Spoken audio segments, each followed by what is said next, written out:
누가복음 18장 1절부터 8절까지 말씀 제가 읽습니다.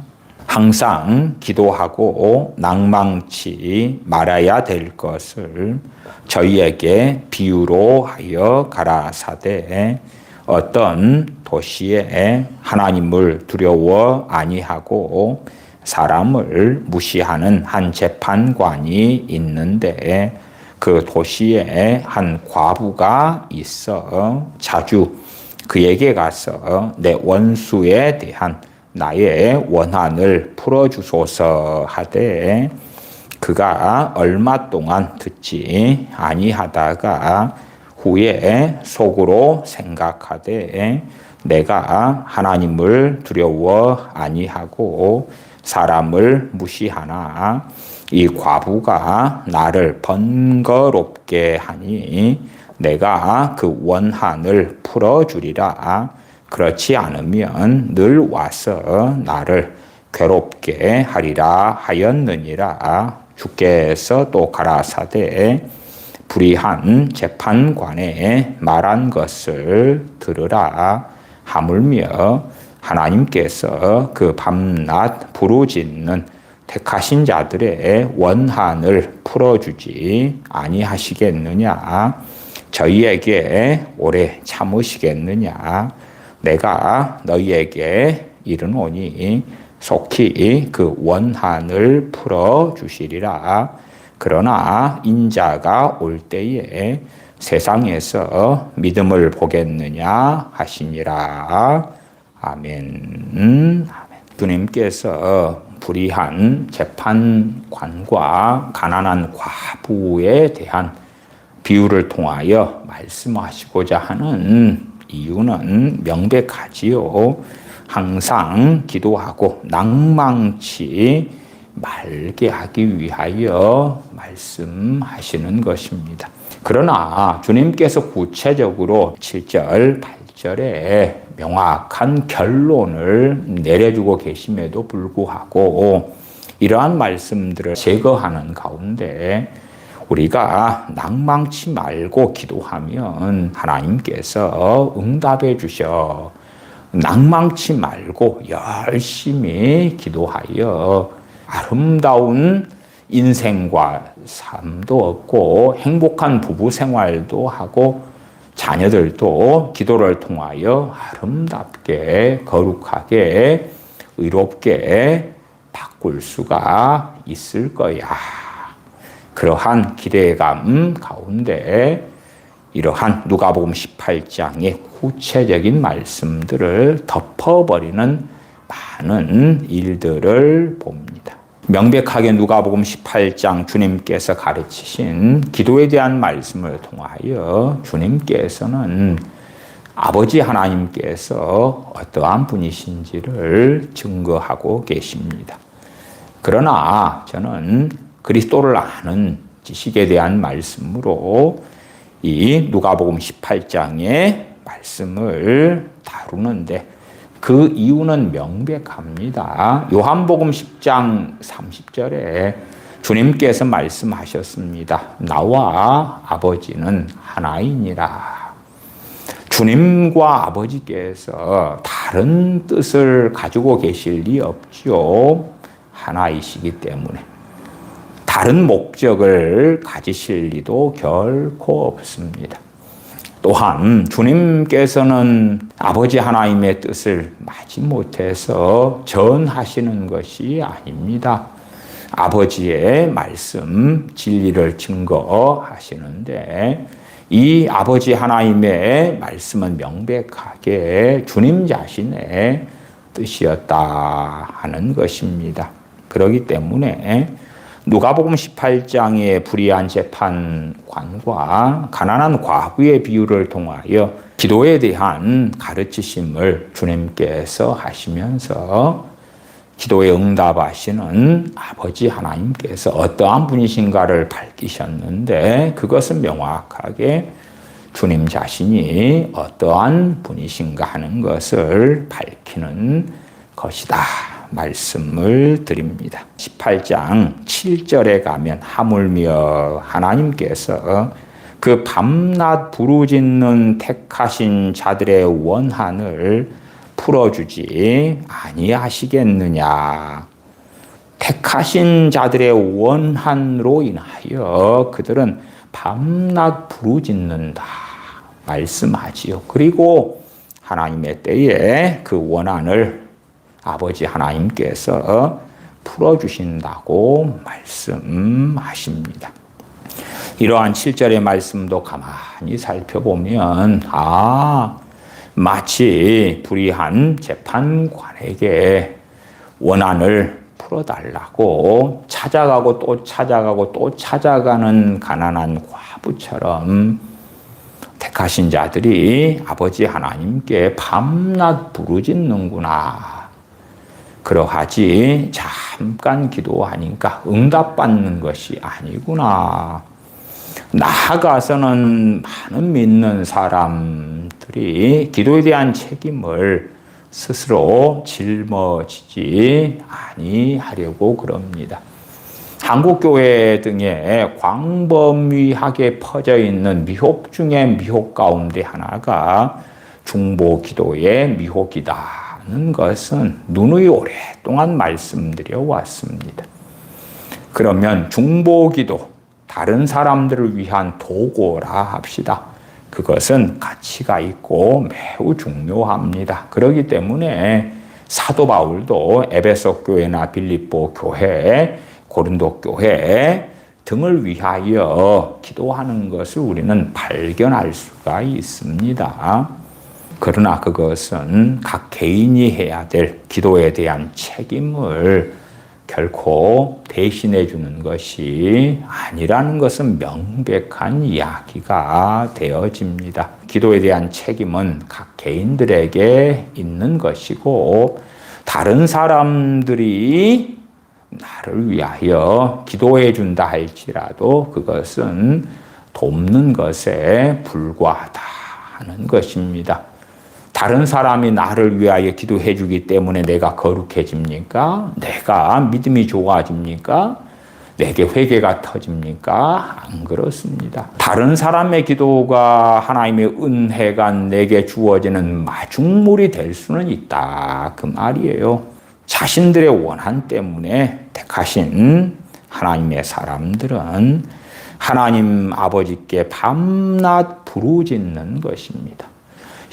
어느 교회 중보기도 팀이 있어. 거기에서 나를 위하여 24시간 릴레이 기도, 24시간 금식 기도를 하면서 나를 위하여 부르짖어 줄 거야.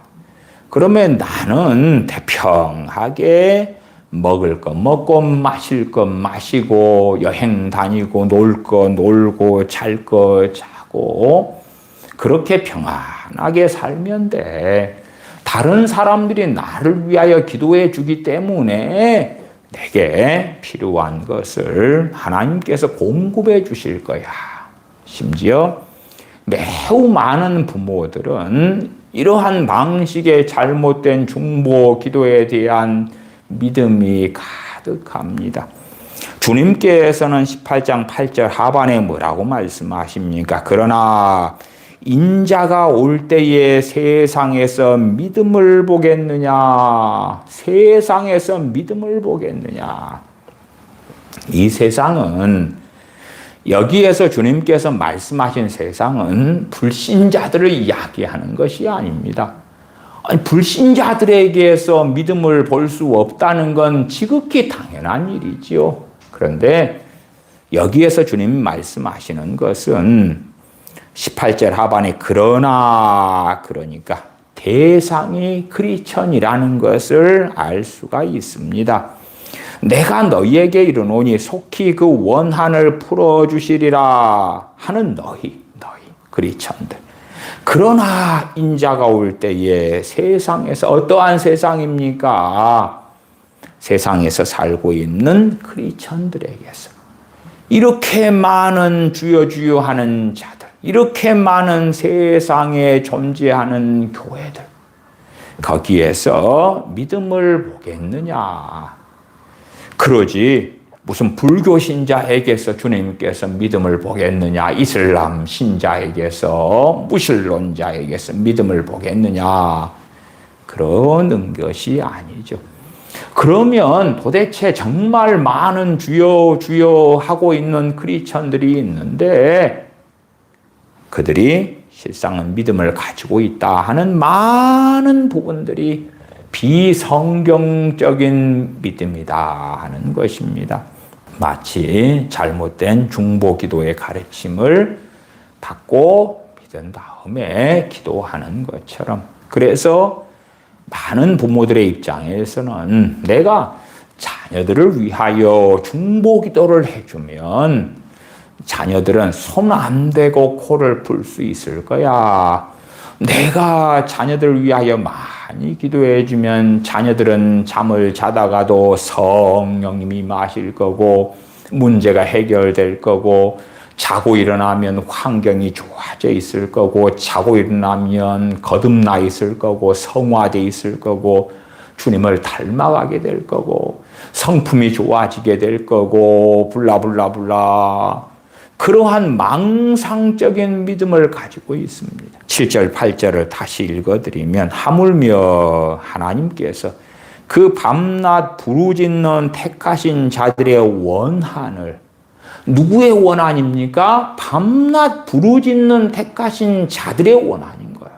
내가 내 부모 형제가 당한 억울한 일에 대하여 그 원한을 풀어달라고 밤낮 부르짖고 그랬더니 전능하신 하나님께서 내가 기도한 그 사람들, 형제들이든 자녀들이든 그들의 원한을 때가 되어 풀어주셨다. 그렇게 말씀이 안 되어 있잖아요. 안 되어 있어.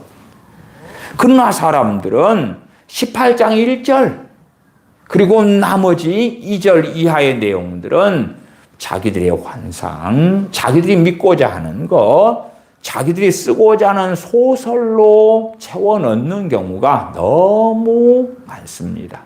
18장 1절에 항상 기도하고 낭망치 말아야 될 것을 저희에게 비유로 하여 가라사대. 항상 기도하고 낭망치 말아야 할 것을 비유로 말씀하셨다는 것은 명확하게 잠깐 기도하는데 대부분은 응답되지 않았음을 전제로 말씀하는 것입니다.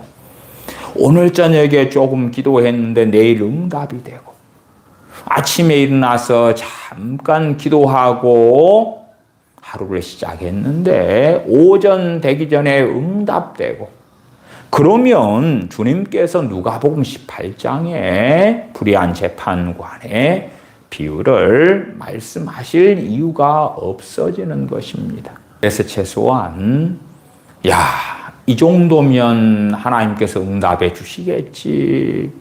그러한 때를 넘어서는 걸 알 수가 있지요.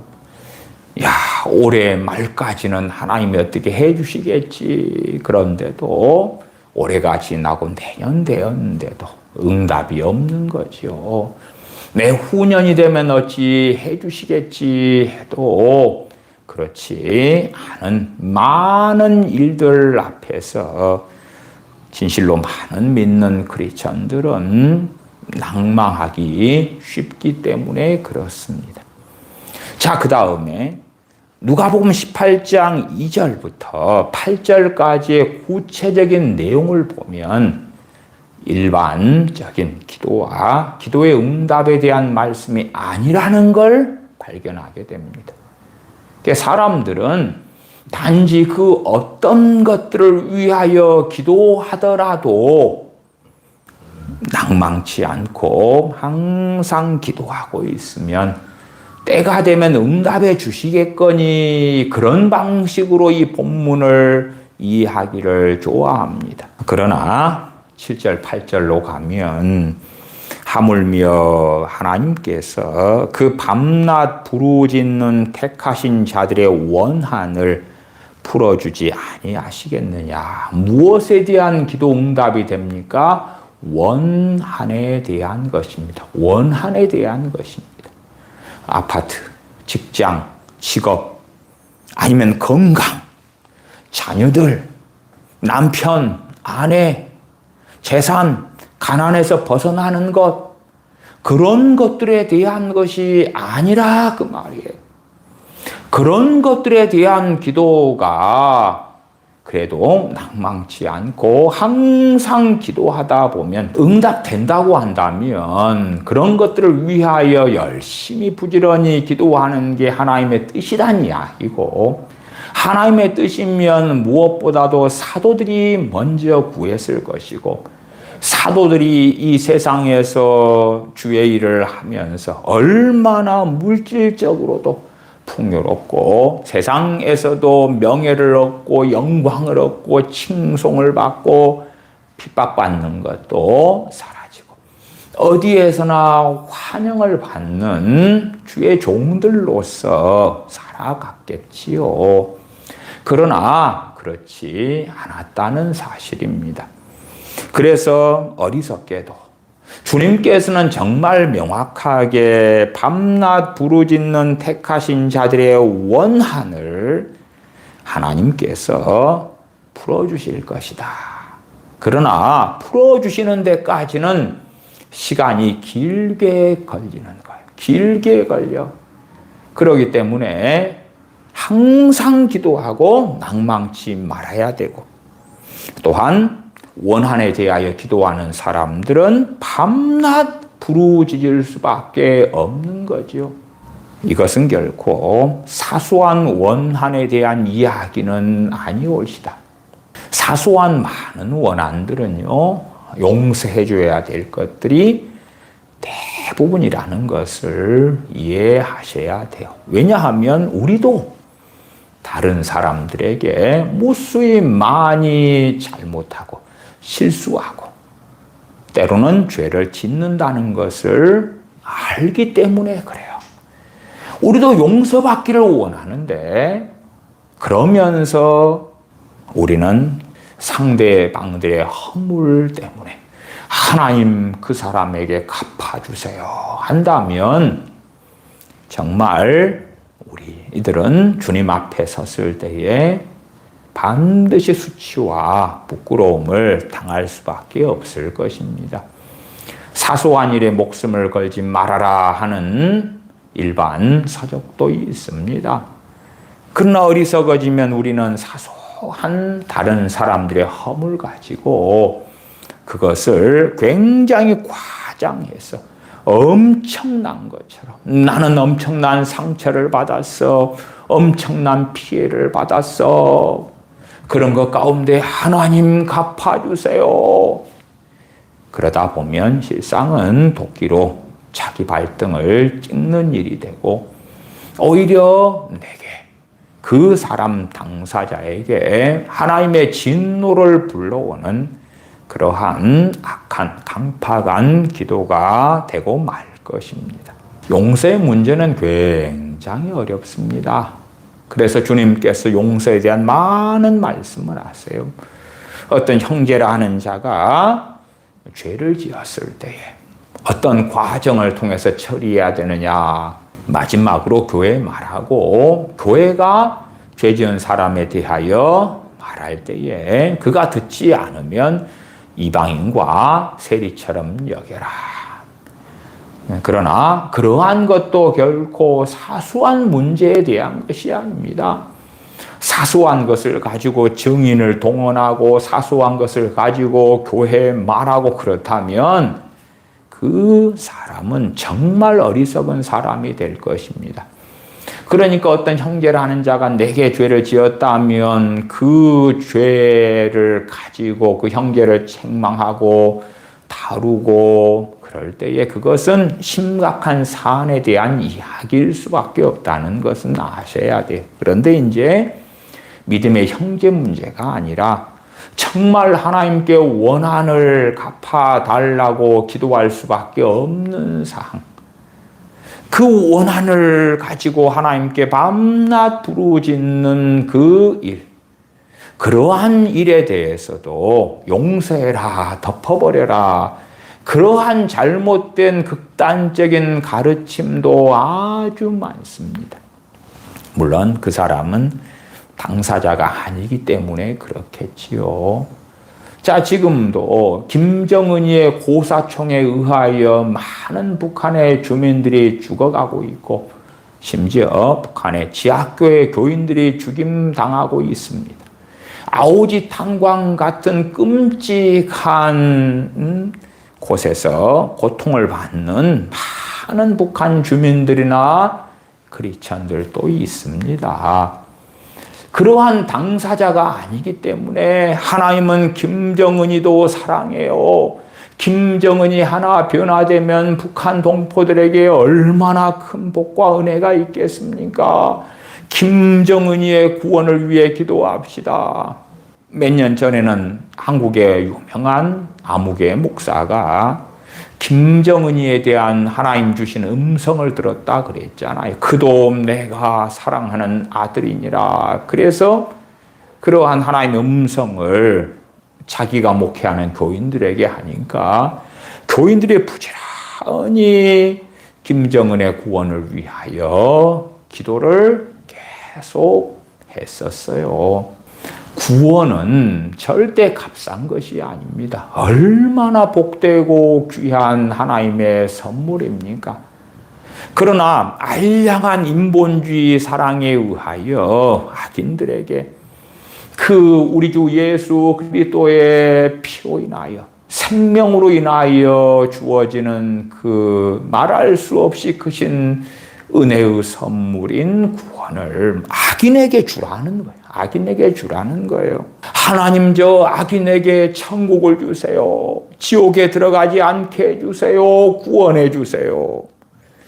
그러한 기도를 하는 자들이 너무 많고, 잠언 14장 32절에 악인은 그 환난에 엎드려져도 의인은 그 죽음에도 소망이 있느니라.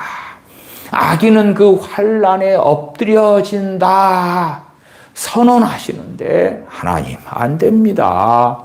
나는 저 악인들을 위하여 기도할 거예요. 저 악인들을 변화시키세요. 구원시키세요. 그 악인들의 가족들 가운데는 크리스천들이 대부분 존재합니다. 아내나 남편이나 부모나 자식이나 형제들 가운데 크리스천이 명확히 존재해요. 하늘에서 악인은 결코 뚝 떨어진 것이 아니니까. 그러나 내 가족이란 이유 때문에 하나님 발이 안으로 굽으니까 악인이 아닙니다. 악인 아니에요. 내 남편, 아내, 부모, 형제, 자녀 악인 아니에요.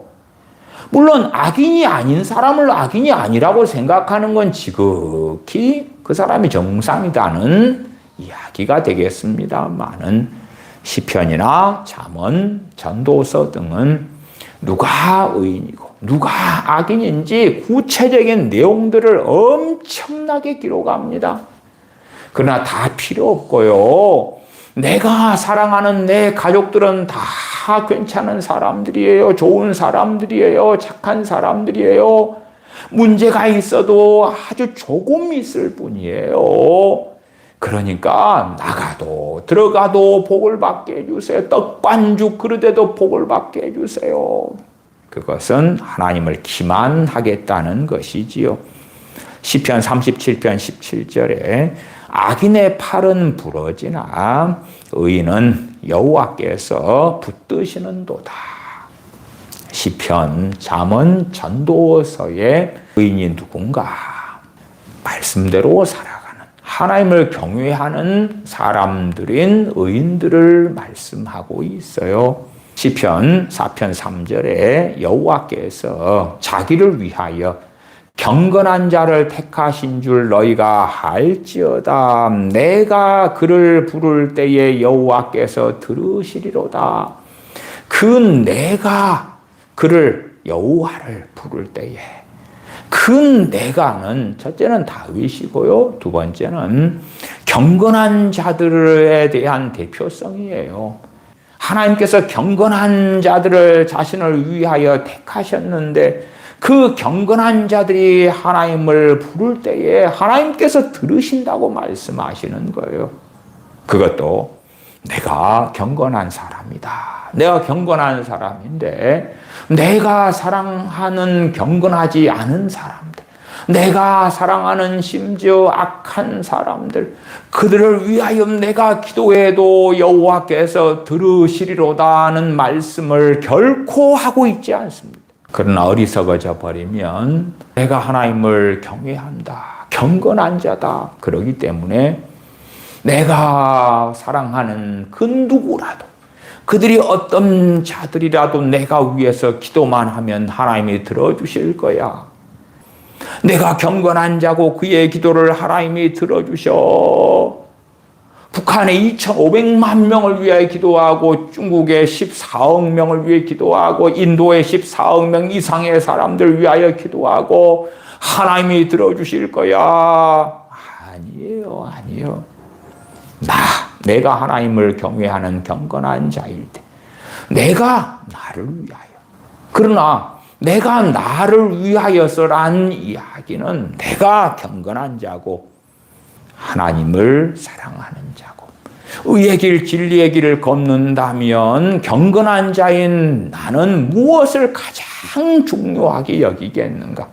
무엇을 가장 바라고 원하며 갈망하며 소원하겠는가 하는 것입니다. 시편 1편을 좀 봐보시고 누가복음 18장으로 돌아오겠습니다. 시편 1편을 좀 봐보십시다. 시편 1편 1절부터 6절까지 말씀을 짧게 살펴보십시다. 복 있는 사람은 악인의 꾀를 좇지 아니하며 죄인의 길에 서지 아니하며 오만한 자의 자리에 앉지 아니하고 오직 여호와 율법을 즐거워하여 그 율법을 주야로 묵상하는 자로다. 그는 누구예요?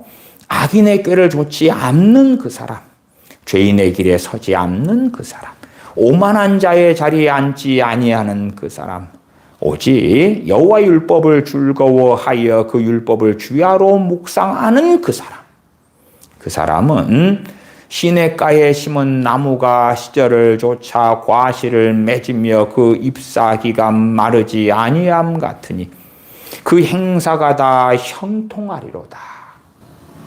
어떤 사람들은 시편 1편 3절 하반절에 그 행사가 다 형통하리로다 해서 사업을 하면 사업이 잘 되고 결혼 생활을 하면 부부관계가 금술이 좋고 자녀들이 멋지고 위대해지고 그런 방식의 형통을 생각하는 자들이 참 많습니다. 그러나 하나님을 경외하는 경건한 사람들이 원하는 그 행사는 무엇입니까? 그 사람들이 걷는 길은 무엇입니까? 사도 요한이나 사도 바울이나 사도 베드로나 이러한 주의 사도들이 원했던 하는 일, 갈망했던 것, 욕망했던 것, 소망했던 것은 무엇일까요? 어디에서 형통하기를 원했을까요? 그래서 육적인 사람은 이러한 형통을 볼 때에 육적으로 보는 것이에요. 왜? 육적인 사람은 육신의 생각을 하잖아요. 육신의 생각은 사망이요 영의 생각은 생명과 평안이니라.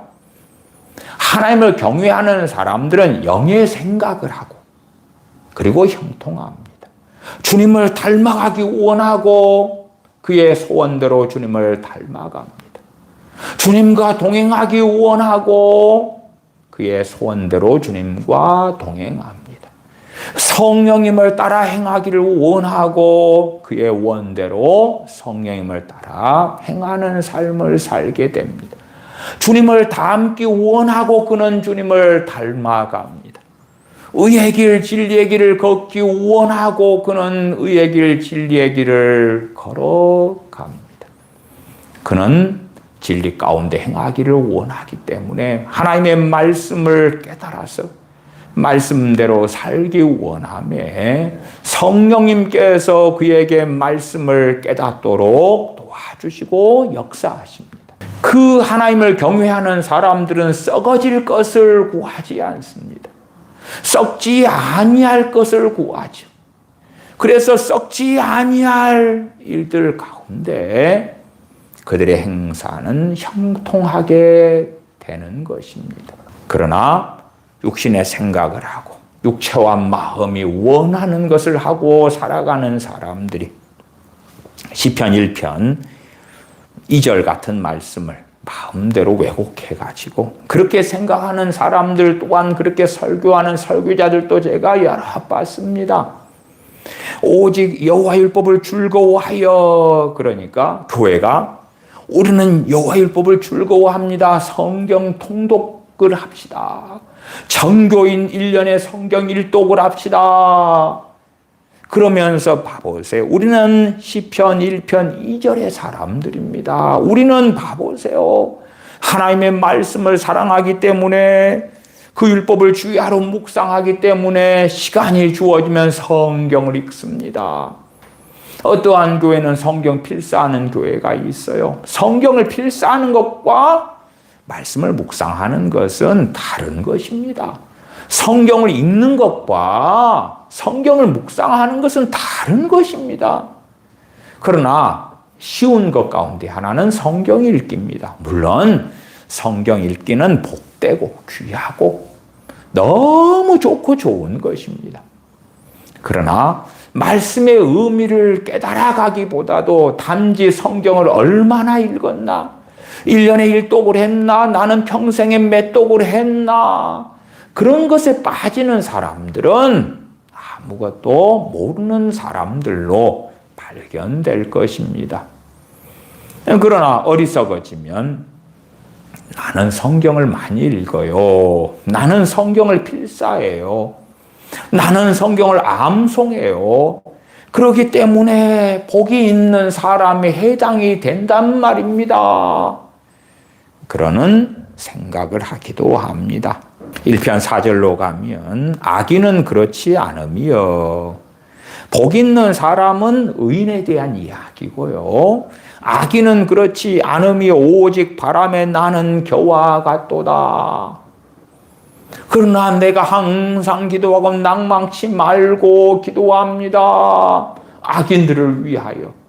그러니까 내가 위하여 기도하는 악인들은 바람에 나는 겨와 같이 되면 안 됩니다.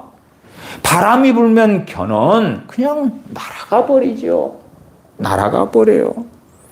5절 그러므로 악인이 심판을 견디지 못하며 죄인이 의인의 회중에 들지 못하리로다. 악인인데 예수님 영접 기도만 하면 돼. 그러는 자들도 많아요. 물론 악인이 회개하고 주님을 믿으면 구원받습니다. 그러나 어떤 사람이 악인인데 그가 예수를 믿었다고 합시다. 믿는다고 합시다. 그 다음에 여전히 악인이면 어떻게 할 것입니까? 어떤 사람이 거만한 자인데 예수님 영접한 다음에 그대로 거만한 자면 그 사람은 과연 주님을 믿는 사람이냐 그 말이에요. 최소한 성화에는 인생을 다 온통 보내도 쉽지 않다는 것은 우리가 다 인정하고 알 것입니다만은, 그러나 그가 회개하고 주님을 믿었다면 필연적인 변화는 나타나지 않을 수가 없는 것입니다. 주님을 믿기 전과 믿은 후가 결코 같을 수는 없는 것이에요. 주님께서나 사도들이 증거하는 복음은 명백히 회개와 믿음을 함께 증거하셨지요. 회개하고 주 예수님을 믿으라. 주님을 진정으로 믿었는데 그 사람에게서 뉘우침과 변화가 최소한 어느 정도 이상은 있을 수밖에 없는 거예요. 옛사람이 새사람이 되었는데 다시 태어났는데 거듭났는데 어떻게 똑같거나 아니면 심지어 더 악해질 수가 있는가? 그것은 진실로 주님을 믿고 거듭난 사람이라면 불가능하다. 6절 대저 의인의 길은 여호와께서 인정하시나 악인의 길은 망하리로다. 명확하게 말씀하세요. 그러니까 오늘 본문 누가복음 18장으로 가시면 주님께서 하신 이 불의한 재판관의 비유를 통한 결론이 있다 그 말이에요. 18장 8절로 다시 가면 내가 너희에게 이르노니 속히 그 원한을 풀어주시리라. 악인에 대하여 그들을 변화시켜 주리라. 그들을 구원해 주리라. 그들을 아름답게 빚어주리라가 아니라 원한을 풀어주시리라. 원한을 풀어주시리라. 원한을 풀어주신다는 것은 그 원한을 갚아주신다는 이야기입니다. 아버지 하나님께서는 원한을 갚아주시는 분이라는 것을 알 수가 있는 것입니다. 우리가 어떠한 원한에 대하여 누가복음 18장의 이 기도가 가능할까 하는 것은 엄밀하게는 성령님의 역사하심과 인도하심 가운데서야 알게 되어질 것입니다. 그래서 말씀을 가지고 주의할 때는 정말 구체적인 것까지는 다루는 것이 결코 쉽지 않은 이야기가 됩니다. 그러나 최소한 우리가 순교자들의 아버지 하나님 앞에서 천국에 도착한 다음에 아버지 하나님의 보좌 앞에서 하는 기도를 발견하기도 합니다. 요한계시 6장에 보면 말씀이 나와 있지요. 요한계시록 6장 9절부터 제가 읽어드리면 다섯째 인을 떼실 때에 내가 보니 하나님의 말씀과 저희의 가진 증거를 인하여 죽임을 당한 영혼들이 제단 아래에 있어 큰 소리로 불러가로되 거룩하고 참되신 대주제여 땅에 거하는 자들을 심판하여 구원하여가 아니죠.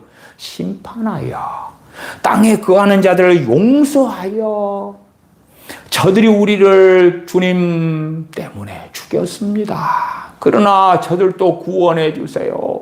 저들도 사랑해 주세요가 아닙니다. 아니에요. 그러니까 어리석은 사람들은요, 정말 믿음 좋은 크리스천이면 전 세계 사람들에 대한 뜨거운 사랑을 다 가져야 된다는 망상을 하기도 해요. 심지어는 원수 마귀도 사랑해, 악인들도 사랑해. 아닙니다. 아니에요. 죄를 미워하는데 세상 어리석은 자들의 말처럼 죄는 미워하되 사람은 미워하지 말라. 그건 웃기지요. 어리석은 사람들은 자꾸만 죄와 사람을 분리하기를 좋아해요. 그래야지만이 사람을 선하고 아름답고 깨끗하고 단지 실수한 것일 뿐이에요 하는 회치를 할 수 있기 때문에 그렇지요. 계시록 6장 10절에 대주제여 땅에 거하는 자들을 심판하여 땅에 거하는 자들을 심판해 달라고 명확하게 6장 10절에 나와 있지 않습니까? 땅에 거하는 자들을 심판하여. 그렇지. 땅에 거하는 자들을 구원하여 우리를 죽였는데 모르고 죽였습니다. 용서해 주시고 구원해 주십시오 라고 순교자들이 기도하는 것이 아닙니다. 그러면 다섯째 인을 주님께서 떼실 때에 이 순교자들이 하는 기도를 들어보면 오히려 우리 역설적이게도 아버지 하나님의 뜻이 무엇이고 전능하신 하나님의 사랑이 어떠한 사랑이며 하나님의 공의가 어떠한지를 어느 정도 발견할 수 있게 되어집니다. 11절 각각 그들에게 흰 두루마기를 주시며 가라사대 아직 잠시 동안 쉬되 저희 동무종들과 형제들도 자기처럼 죽임을 받아 그 수가 차기까지 하라. 로마 황제 네로가 AD 64년에 황제가 됩니다. 황제가 된 다음에 AD 64년에 로마 대화재가 있었어요. 로마 대화재로 인하여 크리스천들에게 누명을 씌워서 대규모 박해를 일삼습니다. 64년에. 그럼 64년에 교회가 네로에 의하여 박해를 당하고 죽임을 당하고 그럴 때에 기도하겠지요. 전 네로를 심판해 주십시오. 심판해 주십시오. 그러나 네로는 AD 64년에 하나님의 심판을 받지 않습니다. 65년도 안 그렇습니다. 66년도 안 그렇습니다. 67년도 안 그렇습니다. 68년에 받습니다. 68년에. 로마 황제 네로는 사도 베드로를 십자가에 거꾸로 매달아 처형합니다. 물론 성경에는 없고 교회사 전승들에가 나와 있습니다. 또한 사도 바울은 목을 베어서 죽입니다. 그 다음에서야 네로는 68년에 반란이 일어나서 쫓겨난 다음에 비참하게 살다가 자살로 인생을 마감합니다. 우리는 성경에 많은 악한 자들을 봅니다.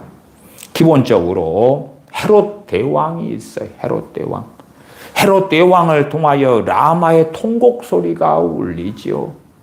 동방 박사들이 와서 유대인의 왕으로 나시니가 어디 있느냐?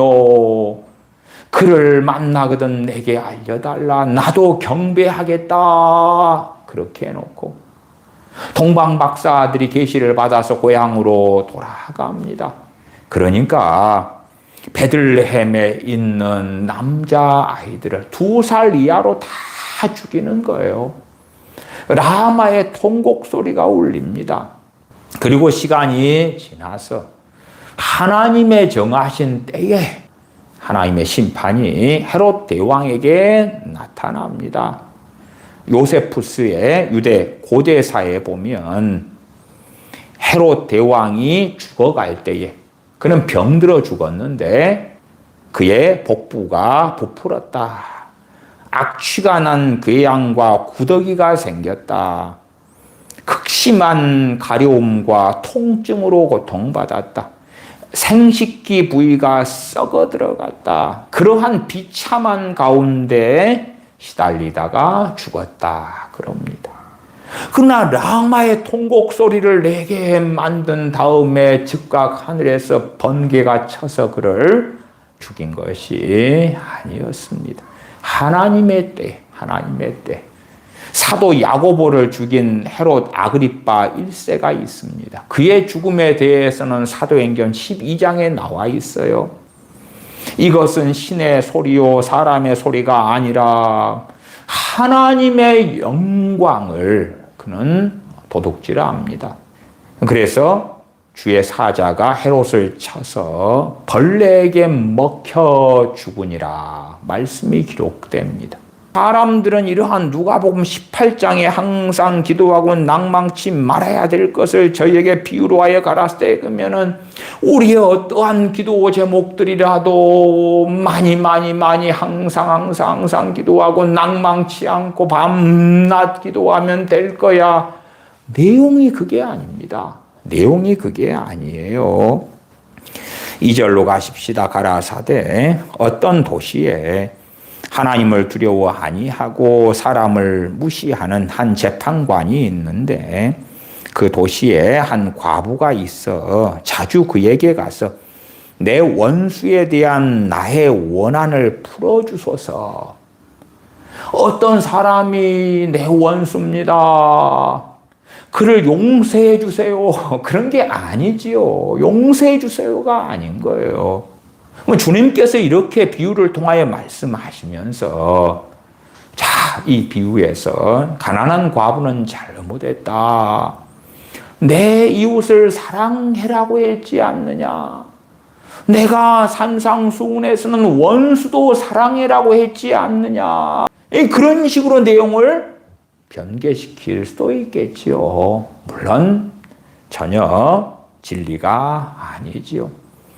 그래서 많은 어리석은 사람들은 이것저것 저것이 뒤죽박죽 되어져 있어요. 하나님의 말씀의 원론들은 파노라마처럼 성경 66권에 펼쳐져 있는데 어떠한 상황, 어떠한 일에서 과연 이것이 용서해야 될 문제냐? 이것은 원한을 신원해 달라고, 갚아 달라고. 그렇게 부르짖어야 될 문제냐 하는 것을 명확히 발견하려면 성령님의 역사하심과 인도하심을 통해서 알아갈 수 있는 거예요. 우리가 로마서 12장의 말씀은 잘 압니다. 로마서 12장 원수가 줄이거든 다 보십시다. 로마서 12장입니다. 로마서 12장 19절부터 읽습니다. 내 사랑하는 자들아, 너희가 친히 원수를 갚지 말고 진노하심에 맡기라. 원한의 종류가 다 다른 것입니다. 달라요. 최소한 산상수훈에서 원수를 사랑하라 그럴 때에 유대 민족의 기준으로 할 때 원수가 누구냐? 그러면 로마인들이에요. 로마인들, 로마 군병들이 억지로 오리를 함께 가게 할 때에 심리를 함께 가주어라. 로마 군인들이 유대인들을 동원해서 오리법이라고 오리를 걸어가게 할 수 있었어요. 그런데 심리를 걸어가 주어라. 어리석게도 유대인들은 AD 66년경인가 로마에 대해 반란을 일으킵니다. 물론 자기들이 볼 때에 로마가 너무 불합리하고 그러니까 로마를 추방해야 되겠고 싸워야 되겠고 생각합니다만은 로마가 유대인들의 오른쪽 뺨을 치거든 유대인들의 왼쪽 뺨도 내어놓았어야 됩니다. 명확히 로마의 통치, 로마의 억압은 유대인들의 죄로 인한 하나님의 징벌이었기 때문에 그렇습니다. 다니엘 선지자가 바벨론에서 바벨론을 전복시키는 일을 한 것이 아닙니다. 바벨론은 명확하게 다니엘 선지자의 원수입니다. 원수. 그러나 바벨론을 위하여 다니엘 선지자는 총리로 일을 합니다. 왜요? 다니엘 선지자는 알기 때문에 그렇습니다. 하나님께서 바벨론을 통하여 이스라엘을 유대인들을 심판하셨다는 걸 알기 때문에 하나님과 싸우는 길을 선택하지 않습니다. 유대인들이 지혜로웠다면 진리를 알았다면 그들의 죄악으로 인하여 하나님께서 로마 제국을 통하여 그들을 징벌하고 계신다는 걸 알아서 그들이 하는 억압과 학대를 순순히 받았을 것입니다. 그러나 자신들의 죄악은 돌아보지 않고 로마와 싸우기를 원했고 싸우는 길을 선택했고 멸망의 길을 유대인들은 걸어가고야 말았던 것입니다. 다시 로마서 12장 19절 내 사랑하는 자들아 너희가 친히 원수를 갚지 말고 진노하심에 맡기라. 원수를 사랑해라. 원수를 용서해줘라고 말씀이 기록되어 있지 않습니다. 용서해야 될 죄가 있죠. 최소한 상식을 가진 사람들은 깊은 부분까지는 성령님의 역사하심을 통하여 알고 깨달아 갈 수 있습니다만 어느 정도 선까지는 상식을 통하여 지혜를 통하여 알 수가 있습니다. 우리도 많이 실수하고 잘못하는 부분 가운데 용서받기 원하고 용납받기 원하는 많은 일들이 있다. 그럴 때는 당연하게 다른 사람들이 내게 그런 잘못을 했을 때에 내가 다른 이들에게 그런 잘못을 해서 용서받기를 원하는 것처럼 우리도 허물을 덮어주고 용서해주고 축복해주는 것이 당연한 일이 될 것입니다. 한 걸음 나아가서 실제적인 손해를 끼쳤다, 실제적인 피해를 끼쳤다 그러면 입으로만 잘못했어요 하면 안 될 거 아닙니까? 피해에 대해 손해에 대해서 배상을 해야 되는 거예요. 심지어 어떤 사람에게 내가 직접적인 피해를 끼쳐놓고 그 사람에게는 잘못했다고 안 하고 하나님께 하나님 내가 아무개에게 잘못했는데 용서해 주세요. 이상 끝. 그러는 완악한 자들도 굉장히 많습니다. 내가 어떤 사람에게 피해를 끼쳤는데 이제는 그 사람을 만날 수 없어요. 심지어 그 사람이 죽었어요.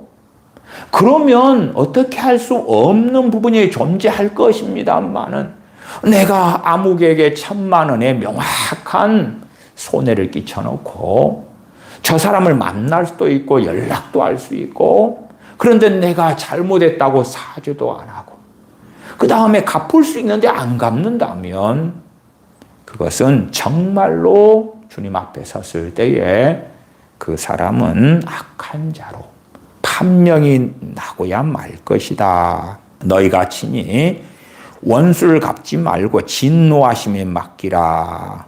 기록되었을 때 원수 갚는 것이 내게 있으니 내가 갚으리라고 주께서 말씀하시니라. 내 원수가 줄이거든 먹이고 목마르거든 마시우라.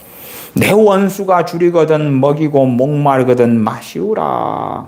그리함으로 너가 숯불을 그 머리에 쌓아놓으리라.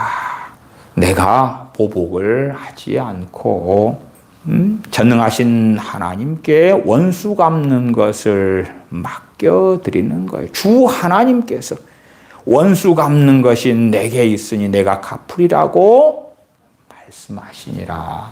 우리가 그 원한에 사로잡히지 않고 그 증오에 복수심에 원망에 그것에 사로잡히지 않고 살아가는 걸 말씀해 주시는 거예요.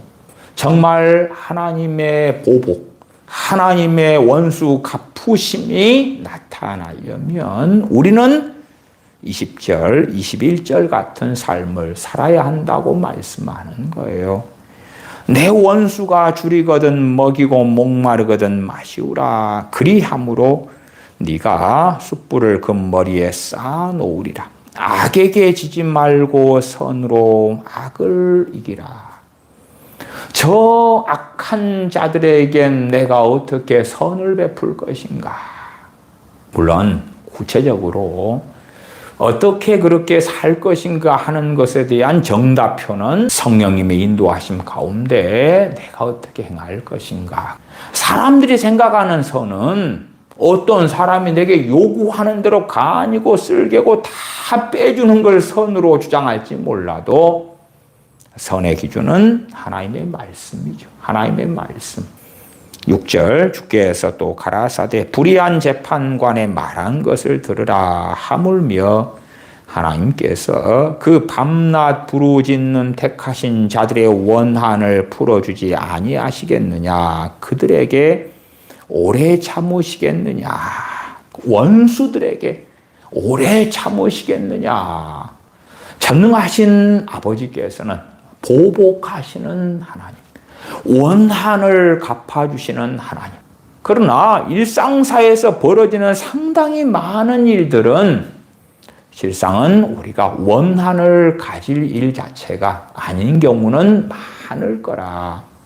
그러나 지혜와 상식, 하나님의 말씀을 알고 있는 사람들은 어떠한 원한을 가지고서는 갚아달라고. 앞에 원수가 줄이거든 먹을 것을 주고 목마르거든 마실 것을 주면서 선으로 악을 이기라. 하나님의 때가 되어져서 원수를 갚으실 것이다. 원수를 갚으실 것이다. 제가 과거에도 종종 제 군대에 있을 때 이야기를 꺼낸 적이 있어요. 제가 있었던 부대에서는 당연히 겉으로는 종교의 자유, 신앙의 자유가 있었지만 신앙생활을 하는 데는 매우 좋지 않았어요. 그 가운데 고참 병사들이 신앙생활을 열심히 하는 저를 상당한 기간 동안에 핍박을 하였어요. 그걸 가지고 그들을 원망하지도 미워하지도 않고 그들을 축복해주고, 그래서 제 안에 저를 핍박하는 고참 병사들에 대한 미움이 한 톨도 없었어요. 그들에 대한 원망이나 원한이 없었어요. 그러한 불합리한 일을 주님을 믿는다는 이유 때문에 당할 때에 내 안에 원한을 품고 미움을 품고 저주를 품고 원망을 품고 그렇다면 주님께서 갚아주시는 일은, 신원해 주시는 일은 없어요. 없어. 왜? 그들과 내가 주님 보실 때에 차이가 없는 사람이라. 별 차이가 없어요. 오히려 그들에 대한 뭔가의 안 좋은 마음이 일어날 것 같으면 오히려 그들을 더 많이 축복하고 그들을 위하여 더 많이 기도하고 그렇게 할 뿐이지요. 어느 때가 되니까 하나님이 관여하시기 시작하시더라고. 그 고참 병사들과 부대원들이 이구동성으로 이야기하는 거예요. 다른 사람이 믿는 하나님은 전혀 무섭지 않다. 그러나 제가 믿는 하나님은 두렵다. 그래서 앞으로는 쟤는 건들지 말자. 저를 건든 고참 병사들이 어느 때부터 문제들이 일어나는 거예요. 사건, 사고들이 일어나는데 인과관계가 그들이 볼 때 명확한 거예요. 죄를 건드렸기 때문에, 죄를 괴롭게 했기 때문에. 물론 여러 달 동안에는 아무 일이 없었다가 하나님의 때가 될 때 하나님께서 터치하시는데 그들이 고백하는 거예요. 아, 이렇게 되어지는구나. 이렇게 되어져. 제 어머니 조사님께서도 아버지께서 때가 되면 이렇게 어머니를 힘들게 괴롭게 하셨어요. 근데 어머니께서 기도 생활하고 그런 부분에 아버지를 미워하지 않고 용서해주고 섬겨주고 그러니까 인과관계에 어느 때 아버지가 고백하셨어요. 내가 자네를 힘들게 해서 하나님께 벌 받네. 어느 때 되니까 어머니를 괴롭게 하고 힘들게 할 때마다 아버지에게 사건, 사고가 일어나는 거예요. 그러니까 아버지 입에서 어머니한테 고백하는 거예요. 고백해. 자기가 인식을 하는 거예요. 내가 자녀를 힘들게 하니까 내가 이런 일을 겪네. 자네가 섬기는 하나님이. 우리 주 예수를 믿는 사람들이 과연 섬기는 하나님은 어떤 분이신가? 우리가 믿는 우리 주 예수 그리스도는 어떤 분이신가? 신원하시는, 보복하시는 하나님, 보복하시는 주님이셔요. 그러나 우리가 아무거나 그렇지는 않지요. 정말 많은 것들은 용서하고 사랑하고 때로 용납하고 이해해주고 그렇게 해야 되고 어떠한 것들에 대해서는 누가복음 18장 1절 같이 항상 기도하고 낭망치 말아야 되고 나아가 7절처럼 밤낮 부르짖을 수밖에 없는 거죠. 우리들의 원한을 풀어달라고. 그 원수들에 대하여 오래 참지 않으시고 복수해달라고. 그 하나님을 우리 주님이 알려주고 계시죠. 당연히 나와 아버지는 하나이니라 주님 자신에 대한 계시기도 하기 때문에 제가 대주제로서 그리스도를 아는 지식 가운데 말씀을 드리는 거예요. 물론 어리석은 사람들은 다 사랑해, 다 용서해, 뭐 그렇게 생각하고 아니면 원수를 사랑하라 해서 단순히 그 산상수훈의 어려운 말씀을 가지고 극단적으로 해석하는 가운데 살펴보면 누가복음 18장 같은 말씀은 지워버리기 쉽고 요한계시록 6장에 5죄인을 뗀 다음에 순교자들이 제단 앞에서 기도했던 것도 덮어버리고 그러한 무수히 많은 어리석음 가운데 항상 좋은 게 좋은 거지 하시는 아버지와 아들로 바꿔버리고 그러한 성령 하나님으로 변개시켜 버리는 자들이 많더라. 그러매 하나님을 두려워하지 않죠. 그러매 주님을 두려워하지 않는 거예요. 8절 내가 너희에게 이르노니 속히 그 원한을 풀어주시리라. 속히 그 원한을 풀어주시리라. 물론 속히의 기준은 전능하신 아버지와 우리 주님의 시간표인 거지. 우리의 시간표는 아니기 때문에 낭망하기 쉽다는 거예요. 악한 정권을 가지고 온갖 악한 일을 하는 것들을 우리는 경험하고 지켜봅니다만은 그러나 먼저는 마치 로마 제국의 압제 속에 살았던 유대인들처럼 그것이 우리의 죄악으로 인하여 일어난 일들이라는 것을 깨닫고 회개하며 하나님 앞에 엎드려야 함이 마땅하다 그 말이에요. 그런 가운데 하나님 그들도 구원해야 되잖아요. 사랑하셔야 되잖아요가 아니라는 걸 아셔야 되는데 내가 그 악인들의 직접적인 피해자가 아니라는 이유 때문에 당사자가 아니니까 사랑해야 돼. 최소한은 내가 직접적인 피해자가 아니라면 원한을 풀어달라 갚아달라 할 이유는 없을 수 있겠으나 그들에 대한 직접적인 피해자가 있는데 그들에게 우리가 용서하세요, 사랑하세요, 그들의 구원을 위해 기도하세요 따위의 소리는 하면 안 된다는 것 정도는 아셔야 되지요. 전능하신 아버지를 주님께서 명확히 알려주시는데 이 하나님을 아는 지식은 명확하게 우리 주님을 아는 지식이다. 7절 8절만 읽고 말씀 마무리합니다. 하물며 하나님께서 그 밤낮 부르짖는 택하신 자들의 원한을 풀어주지 아니하시겠느냐. 그들에게 오래 참으시겠느냐. 내가 너희에게 이르노니 속히 그 원한을 풀어주시리라. 속히 그 원한을 풀어주시리라. 기도하겠습니다.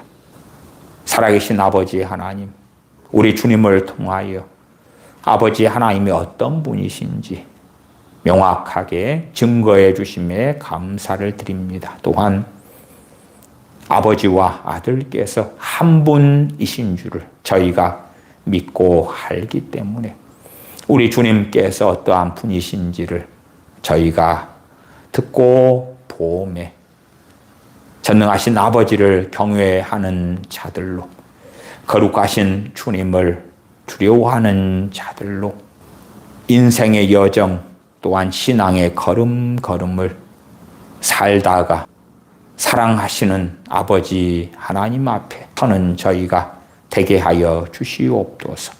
우리 주 예수님의 이름으로 기도하옵나이다. 아멘. 아멘.